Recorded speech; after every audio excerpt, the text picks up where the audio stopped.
Halo kawan-kawan, selamat siang. Assalamualaikum warahmatullahi wabarakatuh. Berjumpa kembali dengan Enjoy Channel.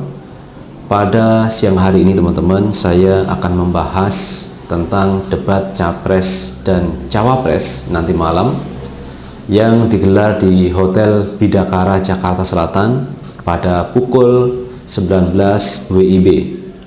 Ini akan mengambil tema tentang masalah hukum, masalah terorisme, masalah korupsi, dan masalah hak asasi manusia. Jadi 4 tema besar ini yang akan dibahas nanti malam, akan diperdebatkan tentang pengalaman, tentang pandangan mengenai 4 tema tersebut. Kalau saya melihat teman-teman, debat nanti malam itu bagi petahana atau Joko Widodo tentu akan menyampaikan keberhasilan-keberhasilan selama dia memimpin menjadi Presiden Republik Indonesia selama 4 tahun ini. Dan bagi petahana tentu penyampaian keberhasilan ini adalah hal yang utama, karena ini adalah senjatanya, andalannya ketika dia melakukan sesi debat nanti malam. Dan bagi Prabowo Subianto sebagai penantang atau oposisi tentu akan mengoreksi, akan melihat kelemahan-kelemahan Joko Widodo ketika menjalankan program-program di pemerintahannya. Jadi tentu akan dikoreksi, dan ini akan diambil Prabowo Subianto sebagai titik lemah yang akan dipertanyakan kepada Joko Widodo selaku petahana. Dan ini adalah sangat wajar. Karena apa? Bagi oposisi atau orang yang belum memegang amanah tentu akan mengoreksi, karena memang tugas dari oposisi itu mengoreksi kebijakan dari petahana. Ini memang tidak disalahkan. Dan bagi petahana tentu akan menyampaikan pekerjaannya, keberhasilannya yang sudah dijalankan selama ini. Bagaimana tentang masalah korupsi? Karena menurut indeks dari pemberantasan korupsi, saya punya catatan. Sejak tahun 2005 sampai 2015 ini, indeks prestasi tentang pemberantasan korupsi ini mengalami penurunan. Jadi indeks pemberantasan korupsi ini mengalami penurunan. Kita lihat saja pada masa Abdurrahman Wahid, rata-rata perbaikan indeks tentang pemberantasan korupsi adalah 1,14 poin. Kemudian zaman Megawati ini 0,92 poin. Pada era SBY rata-rata perbaikan indeksnya adalah 1,4 poin, dan masa pemerintahan Jokowi ini 0,5 poin. Jadi ini indeks pemberantasan korupsi yang paling rendah di era Jokowi, karena di era SBY, di era Mega, Abdurrahman Wahid ini indeks pemberantasan korupsi ini justru mengalami kenaikan. Tetapi di era Jokowi ini masih pada posisi terbawah.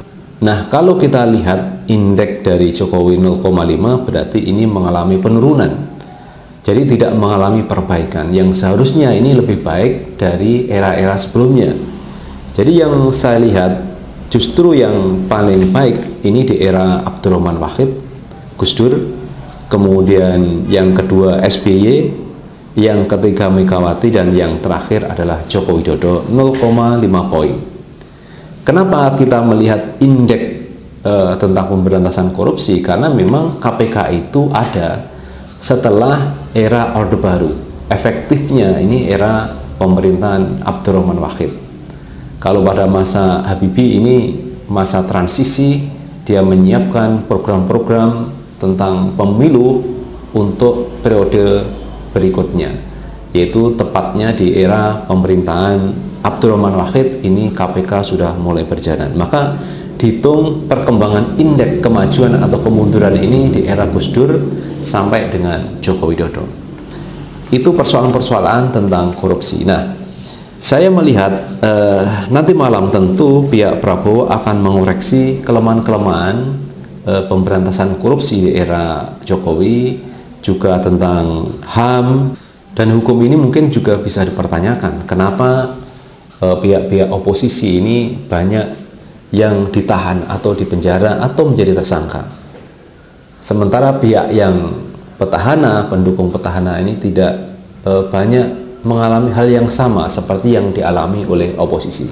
Ini mungkin nanti bisa dipertanyakan kepada Joko Widodo, walaupun Joko Widodo nanti akan menjawab bahwa saya tidak bisa mengintervensi hukum karena hukum ini adalah ranah kehakiman yang ini tidak boleh diintervensi.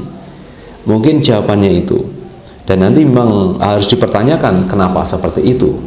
Kemudian teman-teman, tentang efek debat, saya melihat efek debat nanti malam bagi penonton ini saya pikir tidak akan banyak terpengaruh dengan debat yang ada.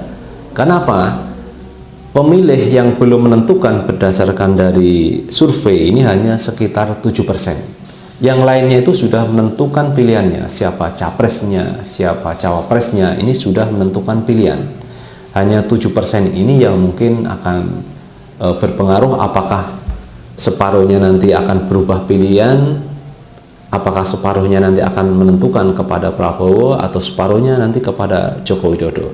Jadi tidak banyak, sekitar 7% rakyat Indonesia yang belum menentukan pilihan, dan ini mungkin yang akan diperebutkan. Tetapi secara keseluruhan 93% ini sudah menentukan pilihannya. Hanya paling memperkuat pemilih dia, memperkuat keyakinan dia untuk memilih capres dan cawapres tertentu. Itu paling tidak efek yang akan ditimbulkan ketika debat ini berlangsung. Tetapi walaupun efeknya tidak begitu besar, paling tidak pasangan calon presiden dan wakil presiden ini memberikan edukasi politik, jadi pendidikan politik yang baik. Bagaimana seorang calon ketika mendaftarkan menjadi paslon capres atau cawapres ini diuji kemampuan di depan publik. Salah satunya adalah lewat debat capres dan cawapres ini. Ini adalah pendidikan politik, dan ini perlu diteruskan, perlu dibudayakan cara seperti ini, yaitu debat antar capres. Karena ini memang mendidik masyarakat untuk bisa mengetahui visi misi seorang capres itu. Bagaimana seorang capres atau cawapres itu ketika ada masalah, bagaimana untuk bisa mencari solusinya. Jadi ini adalah sifat seorang pemimpin yang problem solver, artinya ada masalah tentu bisa diselesaikan, paling tidak itu. Jadi sekali lagi ini adalah pendidikan politik yang baik bagi masyarakat, dan masyarakat tentu memang sudah punya pilihan masing-masing siapa capres dan cawapresnya. Masyarakat mungkin tidak banyak terpengaruh dengan argumentasi, dengan penjelasan yang disampaikan oleh capres dan cawapres. Kebanyakan masyarakat akan banyak melihat figur, melihat cara komunikasi capres tersebut. Jadi yang dilihat masyarakat nanti mungkin akan banyak masalah penampilan, bagaimana seorang presiden, calon presiden itu gaya komunikasinya, kemudian calon presiden itu berdialog, cara bicaranya, mungkin hanya sebatas itu. Tetapi tidak jauh lebih dalam mendalami argumentasi masing-masing capres dan cawapres. Ini sebagian besar masyarakat akan seperti itu. Karena apa? Masyarakat itu sudah punya pilihan. Walaupun nanti di dalam debat ada yang kalah debat atau tidak, itu tidak banyak pengaruh. Yang mempengaruhi hanya 7% tadi. 7% itu kecil dibanding dengan 93% masyarakat yang sudah menentukan pilihannya. Jadi itu teman-teman, efek dari debat nanti malam ternyata tidak banyak berpengaruh kepada pemilih, apalagi pemilih itu sudah fanatik. Dia sudah menentukan pilihannya, walaupun debat itu nanti calonnya itu kalah atau menang tidak masalah. Tetapi yang pasti dia sudah menentukan pilihannya siapa yang akan dipilih di bilik suara nanti, apa Prabowo atau Joko Widodo. Dan saya melihat teman-teman di debat calon presiden dan wakil presiden ini memang ada perbedaan kalau dibanding dengan 2014. Jadi ada perbedaan yang menyolok, yaitu ada 4 perbedaan yang menyolok ketika debat capres dan cawapres ini diadakan di Jakarta, dan ini adalah debat perdana. Lalu apa teman-teman 4 perbedaan debat capres cawapres 2014 dan 2019? Jadi perbedaan debat di 2014 yang lalu sama debat di tahun ini. ada 4 perbedaan. Yang pertama adalah tentang konsep. Pada tahun 2014, konsep ini ditentukan oleh Komisi Pemilihan Umum atau KPU. Jadi ditentukan prerogatifnya kepada KPU. Ini yang menentukan konsep. Kemudian di tahun 2019 ini, konsep ini berdasarkan kesepakatan antara KPU dengan 2 pasangan calon presiden. Artinya 2 paslon, yaitu paslon dari Prabowo dan paslon dari Joko Widodo. Jadi berdasarkan kesepakatan membuat konsep antara KPU dan pasangan calon presiden. Itu dari sisi konsep. Kemudian dari sisi panelis, teman-teman. Tahun 2014, panelis ini adalah figur independen yang dipilih oleh KPU. Jadi seorang panelis itu independen yang dipilih oleh KPU. Itu 2014. Tahun 2019 ini beda lagi. Panelis dipilih berdasarkan kesepakatan antara KPU dan 2 pasangan calon presiden dan wakil presiden. Jadi kesepakatan lagi untuk memilih seorang panelis, yaitu ditentukan berdasarkan kesepakatan antara KPU dengan pasangan calon presiden dan wakil presiden. Kemudian yang ketiga, teman-teman, tema debat.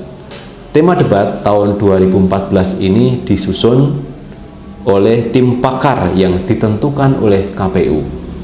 Jadi tema itu disusun oleh tim pakar yang sudah ditentukan oleh KPU. Jadi KPU punya prerogatif untuk memilih siapa panelis-panelisnya. Kemudian dari panelis-panelis itu menyusun tema debat. Kemudian tahun 2019, tahun ini, tema debat berdasarkan kesepakatan antara KPU dengan 2 pasangan calon presiden dan wakil presiden. Jadi kesepakatan lagi. Kemudian yang keempat, pertanyaan. Nah, ini yang menjadi problematika kemarin, pertanyaan ini yang juga dipertanyakan masyarakat. Tahun 2014, pertanyaan itu dirumuskan dan disusun oleh panelis ahli bersama moderator.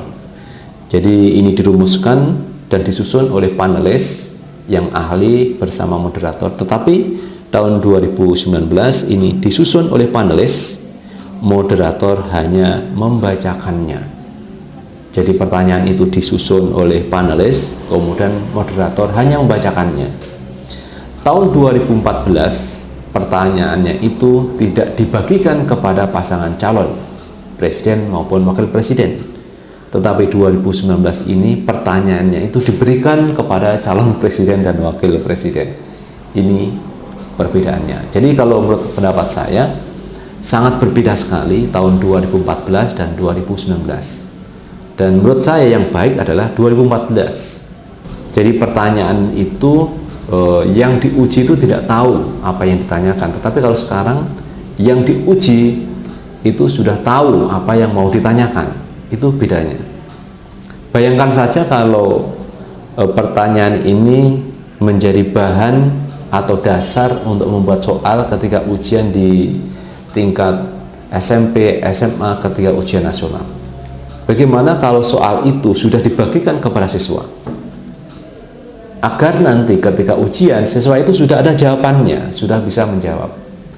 Bagaimana kalau itu menjadi dasar? Karena ini adalah pendidikan politik bagi rakyat Indonesia. Kalau debat presiden, calon presiden saja soalnya sudah dibagikan, mengapa tidak boleh untuk ujian nasional bagi siswa SMP, SD, SMP, SMA? Itu soalnya juga dibagikan. Apa salahnya? Saya pikir juga tidak ada masalah kan, karena contoh dari debat presiden dan wakil presidennya kan juga seperti itu. Jadi soal sudah diberikan.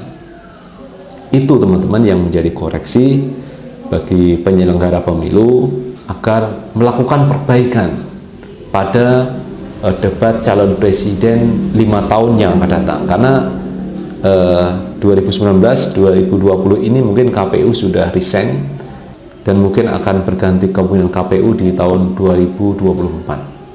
Mudah-mudahan kita masih bisa menyaksikan debat calon presiden dan wakil presiden di 2024, karena ini sudah berganti eranya, KPU sudah berganti, kemudian masyarakatnya mungkin sudah pada pinter, karena masyarakat sudah bisa membedakan debat di 2014, 2019 2019-2024. Ini mungkin ada beda-bedanya, dan kita ingin yang orisinil. Jadi pertanyaan itu sudah tidak dibocorkan lagi, pertanyaan itu sudah tidak dibagikan lagi, tapi memang benar-benar pertanyaan yang belum diketahui jawabannya dari pihak capres dan cawapresnya. Itulah teman-teman ulasan tentang efek dari debat capres dan cawapres, sekaligus tentang perbedaan konsep di debat di 2014 dan 2019. Sekali lagi teman-teman, jangan lupa tetap like, subscribe, dan komen di channel ini. Sampai jumpa pada video yang datang. Sukses selalu. Assalamualaikum warahmatullahi wabarakatuh.